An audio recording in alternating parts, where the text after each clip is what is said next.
ایران کا جوان، نام ہے رضا، کہتا میں بڑا گنہگار، جو انچولی میں سن چکے ہیں لیکن جنہوں نے نہیں سنا ان کے لیے بیان کر رہا ہوں۔ نام ہے رضا، کہتا ہے مولانا میں اتنا گنہگار تھا کہ جب غصہ آتا تھا تو اپنی ماں پہ بھی ہاتھ اٹھاتا تھا، باپ کو بھی مارتا تھا، تعلیم نہیں تھی، تربیت نہیں تھی، عقل نہیں تھا، حیا نہیں تھی، یہاں تک کہ ماں باپ کی باتوں سے تنگ آیا اور گھر سے نکل گیا۔ میں نے ایک فلیٹ جا کے کرائے پہ لیا، اس میں رہنے لگا۔ راتوں کو دوست آتے تھے، دوستوں کے ساتھ مل کے کبھی جوا کھیلتا، کبھی شراب پیتا، کبھی بدکاری کرتا، پورا سال میرا اسی طرح گزرتا۔ صبح کو جاتا تھا، مسافر کش کہتے ہیں، ٹیکسی میں لوگوں کو اٹھاتا کرتا، اور جو کمائی ہوتی رات کو آ کے میرا کام یہی تھا، عیاشی۔ کئی ایسے جوان ہیں جن کی زندگیاں ایسی گزر رہی ہیں۔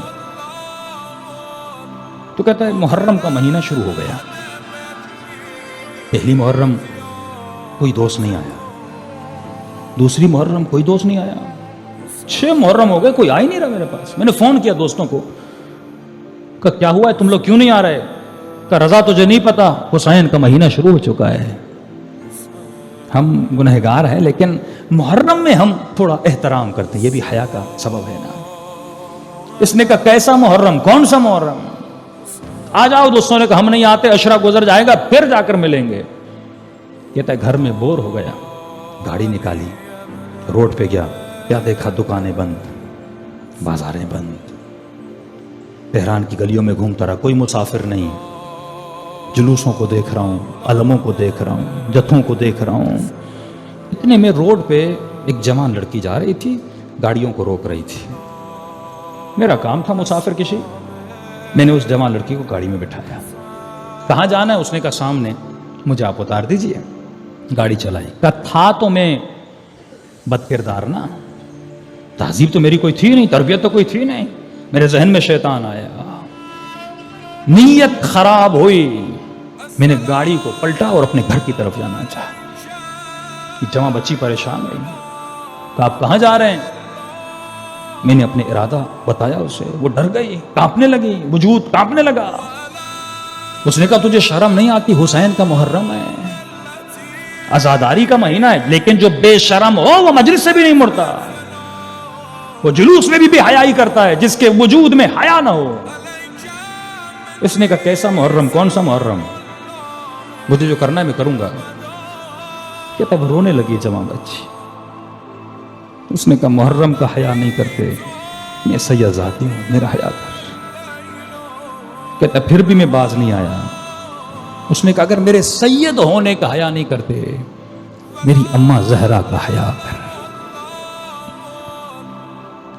میری دادی زہرا کا حیا کر۔ جیسے بی بی کا نام سننا تھا، پتہ نہیں مجھے کیا ہوا،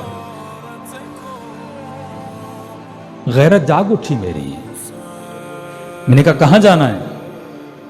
کہا میں اس حسینیہ میں امام بارگاہ مجلس سننے جا رہے تھے، مجھے وہاں اتار دے۔ کہتا میں نے گاڑی کو پلٹا، اس امام بارگاہ پہ پہنچا، اس خاتون کو اتارا۔ جیسے اتارا تو مجھے کہنے لگی کہ میں اپنی اماں زہرا سے تیرے لیے دعا کروں گی۔ تم نے میری ماں کے نام کا حیا کیا نا، تو چاہتا تو گناہ کرتا، میں بے بس تھی، لیکن تم نے میری دادی زہرا کا حیا کیا، میں مجلس میں جاؤں گی، تیرے لیے خصوصی دعا کروں گی۔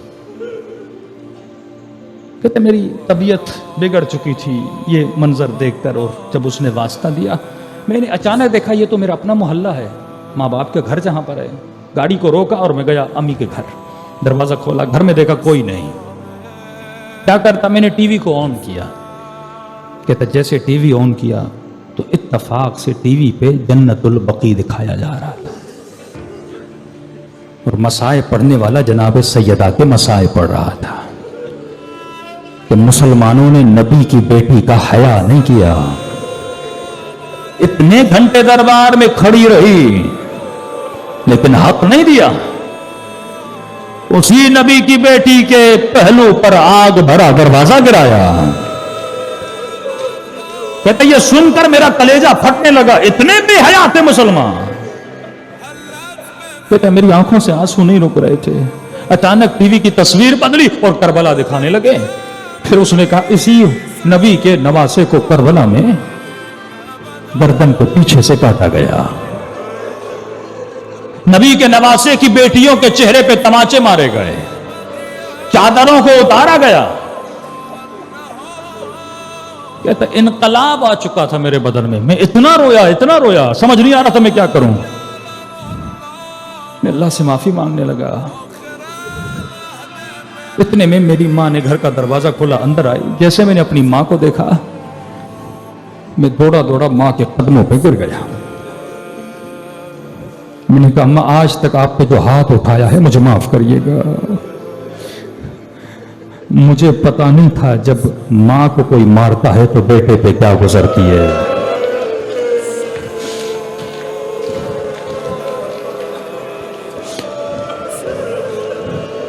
ہمارے استاد کہتے تھے تصور کرو کسی گلی میں تمہاری ماں کو کوئی تماچا مارے،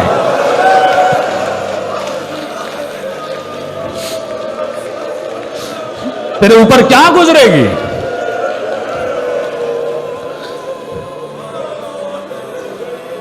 کہتی ہے میری ماں نے بڑے پیار سے میرا سر اٹھایا اور مجھے کہا کہ رضا تو آج بدلا لگ رہا ہے، وہ نہیں ہے جسے میں نے چھوڑا تھا. تو کہتے ہیں میں نے رو کر کہا اماں حسین نے مجھے بدل دیا ہے. میں نے کہا اماں کہاں سے آ رہی ہو؟ کہا مجلس سے آ رہی ہوں، گھر میں کچھ کام تھا. کہا مجھے مجلس سے امام حسین میں لے کر چلو. یہ مجلسیں وجود بدل دیتی ہیں، لمحوں میں کردار کو کردار بنا دیتی ہیں. ایک مرتبہ مجلس میں گیا، سارے محلے والے جانتے تھے کئی سالوں سے میں نہیں آیا تھا، اس جوان کو کیا ہوا جو آج مجلس میں آیا ہے. کہتا بہت رویا. میں نے کہا اگر اجازت ہو میں امام کے رونے والوں کو چائے پلاؤں، خدمت کروں. انہوں نے کہا رضا کیوں نہیں، بسم اللہ آؤ خدمت کرو، یہ تو فرش ہی اسی لیے. کہتا میں نے خدمت کی. 1.5 مہینہ یہ حسین کی مجلسیں سنتا رہا، گریا کرتا رہا. جو امام بارگاہ کا ٹرسٹی تھا وہ قافلے کا کام کرتا تھا. کہتا ایک دن میرے پاس آئے اور کہنے لگا رضا فلاں مومن کو اپنے ساتھ لے جانا تھا لیکن بیمار ہو گیا ہے، اگر تو راضی ہو جائے تو فری میں ایک بندے کو میں کربلا لے جا سکتا ہوں. کہتے آنکھوں سے آنسو آ گئے. میں نے کہا اتنی جلدی حسین راضی بھی ہو گئے؟ واللہ جب ان کی نگاہ پڑتی ہے نا تو صدیوں کا سفر دنوں میں گزرتا ہے، صدیوں کا سفر. کتنے بھی گناہ کی ہوں لیکن تو آمادہ تو ہو جا، پھر دیکھ وہ تیرے اوپر کیسی نگاہ ڈالتے ہیں. میں نے کہا اور کیا چاہیے؟ کہتا جیب سے ایک پرچہ خرچ نہیں کیا پیسہ، کربلا پہنچا، آقا حسین کی زیارت کی، حضرت عباس کے روزے کی زیارت کی. رو کر کہنے لگا مولا حسین مجھ بے حیا کو آپ نے بلایا. مولا میرا کردار تو ایسا نہیں تھا، آپ مجھے بلا رہے ہیں. اتنا کرم 2 مہینوں میں اپنے حرم میں بلا لیا جس کا میں نے سوچا بھی نہیں تھا. کہتا زیارت کر کے واپس گیا. چند مہینے گزرے، اسی قافلے سالار نے کہا رضا مسجد والے تجھ سے بڑے راضی ہیں، محلے والے تجھ سے بڑے راضی ہیں، سب تیرے کردار کی تعریفیں کر رہے ہیں. میں قافلہ عمرے کے لیے لے جا رہا ہوں، مدینے چلو گے، جنت البقیع چلو گے. کہتا وہیں پہ رو کے زمین پہ بیٹھ گیا. کہتا لگتا ہے حسین کی ماں بھی راضی ہو گئی. اتنی جلدی بھلا کون ماں بھی راضی نہیں ہوتی، باپ بھی راضی نہیں ہوتا. میں نے کہا کیوں نہیں چلوں گا. مدینے گیا، جنت البقیع گیا، بہت رویا. بی بی آپ مجھ سے راضی ہو گئے، آپ کا شکریہ. کہتے واپس آیا. اس محلے کا ایک بہت سرمایہ دار آدمی تھا، متدین، مسجد میں ڈیلی آتا تھا، مجھے دیکھتا تھا. ایک دن میرے والد کے پاس گیا، کہا کہ یہ جوان بہت نیک ہو چکا ہے، پتہ نہیں کیوں اس کی محبت میرے دل میں آ گئی ہے، جب دیکھتا ہوں میرے وجود میں خوشی آ جاتی ہے. کہا کہ اگر زحمت نہ ہو تو میں چاہتا ہوں میری بیٹی کی شادی رضا سے ہو جائے. باپ نے کہا میرا بیٹا جانتے ہو چند مہینے ہوئے ہیں